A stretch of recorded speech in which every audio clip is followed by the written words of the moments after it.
तो आप सबको जय मसीह। एक बार फिर से इस वीडियो में मैं आपका स्वागत करता हूं। दोस्तों, ये वीडियो आप सभी के लिए बहुत ही ज़्यादा महत्वपूर्ण है और इस वीडियो के द्वारा कुछ महत्वपूर्ण बिंदु पर आज आपसे मैं बात करने वाला हूं और आपको कुछ महत्वपूर्ण बातों को आज मैं आपको इस वीडियो की सहायता से बतलाने वाला हूं।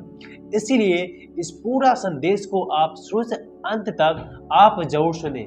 एक सवाल मैं आज आपसे पूछना चाहता हूं, क्या आप चाहते हैं कि प्रॉफेट बजेंद्र सिंह जेल से बाहर आ जाए?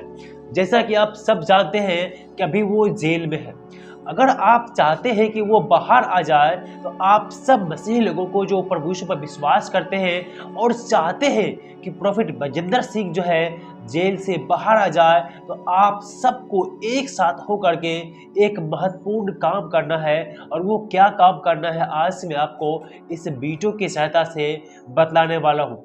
इसलिए इस पूरा वीडियो को आप शुरू से अंत तक जरूर देखें ताकि वो बात को आप समझ सके, जान सके जो आज मैं आपके साथ में कहने वाला हूँ। इसलिए चलिए बिना किसी देरी के इस वीडियो को हम शुरू करते हैं। दोस्तों, आप सबसे पहले यह समझ जाइए कि आप उस परमेश्वर के संतान हैं, क्योंकि प्रभु यीशु मसीह ने कहा, लूका रचित सुसमाचार उसका 18 अध्याय का 27 वचन में कहा है, उसने कहा जो मनुष्य से नहीं हो सकता है वह परमेश्वर से हो सकता है। हालांकि ये वचन का जो बैकग्राउंड है, इस वचन का जो उद्देश्य है वो उद्धार के विषय पर वचन को कहा गया था। लेकिन इस वचन से हम ये भी समझ सकते हैं कि जो काम अभी हम नहीं कर सकते हैं उस काम को परमेश्वर कर सकता है। परमेश्वर सब कुछ करने में सक्षम है। हम उस परमेश्वर का संतान है जो आकाश और पृथ्वी को बनाने वाले हैं। हम उस परमेश्वर के संतान हैं जो हमारे और आपके मन के बातों को भी जानता है। हम उसके संतान हैं जो सृष्टि करता है, जो हमें और आपको भी बनाया है। हम उसके संतान हैं। इसलिए उस परमेश्वर पर पूरा विश्वास आपको करना है, क्योंकि वो सब कुछ करने वाला जीवित परमेश्वर है। और आप क्या कर सकते हैं प्रॉफेट बजेंद्र सिंह के लिए, उसको बताने से पहले मैं आपको एक बात बताना चाहता हूं। जब पतरस, जो परमेश्वर के दास, जब पतरस के कलीसिया के लोगों को राजा ने मारना चाहा और पतरस को जेल में बंद कर दिया, तो फिर पतरस के कलीसिया के लोगों ने पतरस के लिए क्या कदम उठाया, वही कदम आज आपको उठाना पड़ेगा। हम पढ़ेंगे प्रेरितों का 12 अध्याय 1 वचन, लिखा हुआ है, उस समय हेरोदेस राजा ने कलीसिया के कई व्यक्तियों को सताने के लिए उस पर हाथ डाले। देखिए, उस समय पहली सदी कलीसिया को बहुत सताव का सामना करना पड़ा था, जैसा कि आप सब जानते हैं। और राजा हेरोदेस ने भी पतरस के कलीसिया के ऊपर में हाथ डाला सताने के लिए, और बहुत सारे लोगों को उसने जेल में बंद किया और बहुतों को तलवार से भी मरवा दिया। जैसे कि लिखा हुआ है, उसने यूहन्ना के भाई याकूब को तलवार से मरवा दिया था राजा हेरोदेस ने कलीसिया को सताने के लिए। जब उसके बाद में हम जब आगे पढ़ते हैं तो पतरस को भी राजा हेरोदेस ने पकड़वा करके जेल में बंद कर दिया था, कारागार में बंद कर दिया था। लेकिन उसी समय पर उसके कलीसिया के लोग उसको मदद करना चाहता था, उसे छुड़ाना चाहता था, लेकिन राजा के डर से कोई भी वहां पर जाना नहीं चाहता था।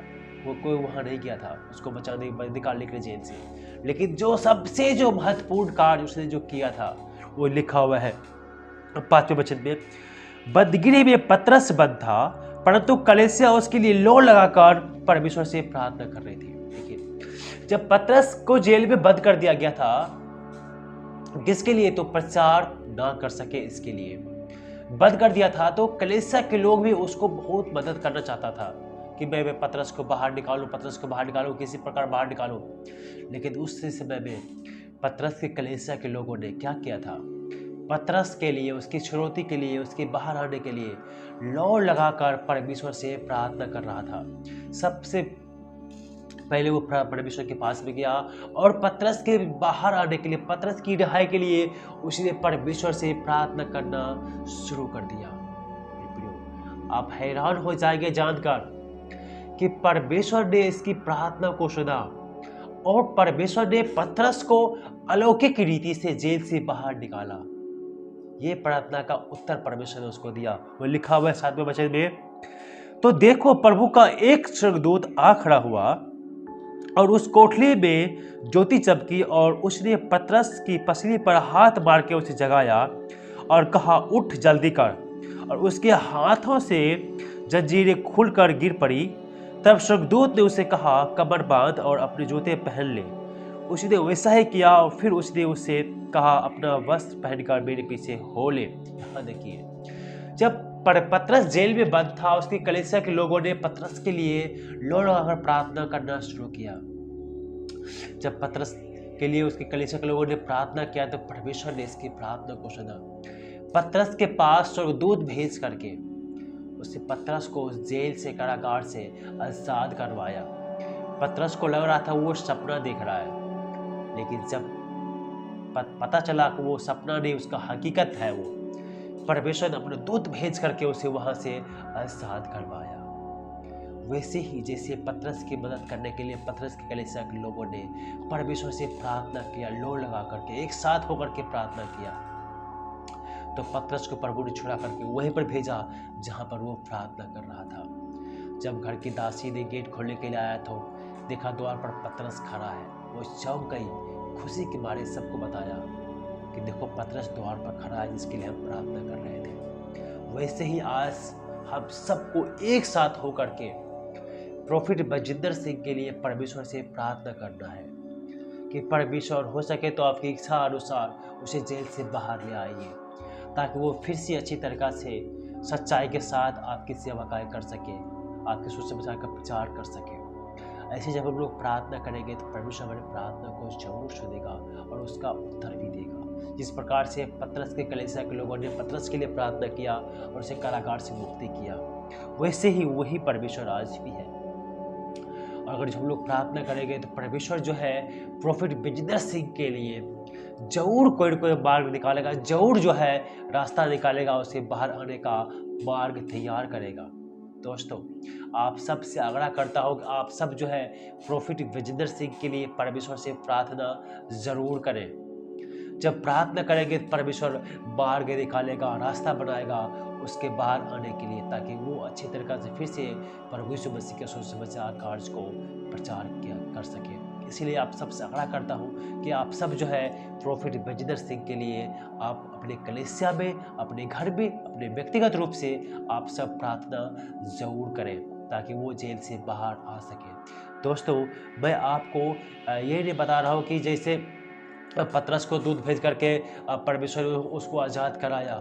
मैं आपको सिर्फ एक एग्जाम्पल के तौर पर ये उदाहरण लिया हूँ कि वही परमेश्वर आज भी है जो परमेश्वर पतरस को जेल से आज़ाद करवाया, जो परमेश्वर उस समय उसको मदद किया, वही परमेश्वर आज भी है। परमेश्वर कभी बदलता नहीं है, परमेश्वर हमेशा एक जैसे रहता है। मैं आपको एक उदाहरण स्वरूप इस वचन को मैं लिया हूँ। मैं पतरस के साथ प्रॉफिट बजिंदर सिंह को कंपेयर नहीं कर रहा हूँ, मैं सिर्फ एक उदाहरण लिया हूँ कि परमेश्वर हमेशा एक जैसा रहता है।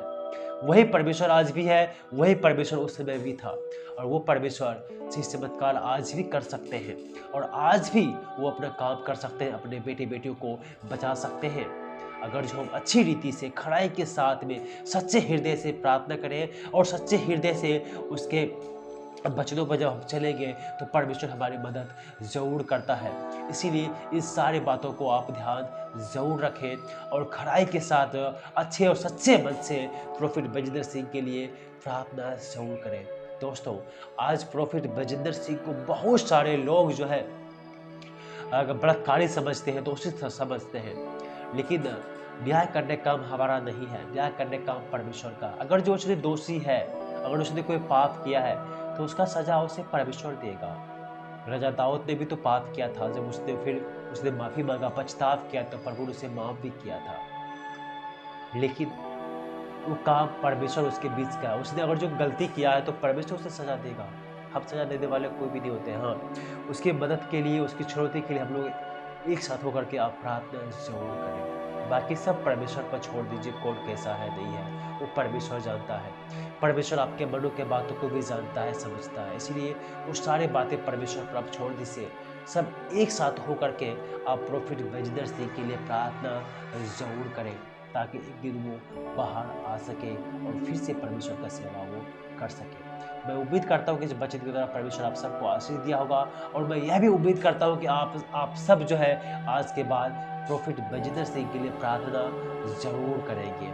और अगर जो आप प्रार्थना करने के लिए तैयार हैं तो कमेंट बॉक्स में आप आमीन ज़रूर टाइप करें, ताकि मुझे पता चल सके कि आप जो है प्रोफेट बजिंदर सिंह